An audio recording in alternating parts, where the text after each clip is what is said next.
Let's get to Catherine King Allegra. She's under a huge storm cloud at the moment over that Qatar decision. She said this morning, last hour, it was her call. Colleagues were consulted without naming them and wouldn't single out all the reasons for stopping these extra flights. I mean, is that good enough in the interests of transparency?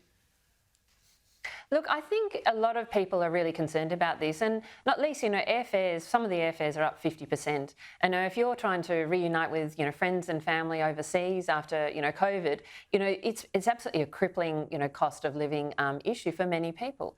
And so I think the confusion has been, well, what are the reasons? We've heard, 4 or 5 different reasons for 4 or 5 different ministers. So I think it's great that we are doing an inquiry. I'd like to get some transparency on this because it's a decision that really affects people's lives, and so people want to really understand the justification for it. So with that said, I mean, is the performance of the Transport Minister, is that good enough up until this point?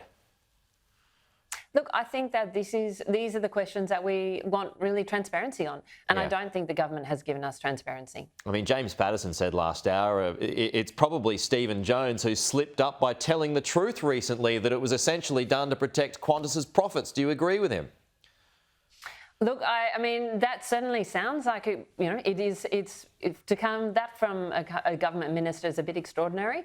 That would be a reason why they contemplate this. But to be honest, we just don't know what are the reasons, and that's what I think most of the Australian people are just seeking. We just want to know. We just want to justify it because it makes a real difference to people's lives, and so they want to know, why this decision was taken. Allegra Spender, good to chat. We'll talk to you soon.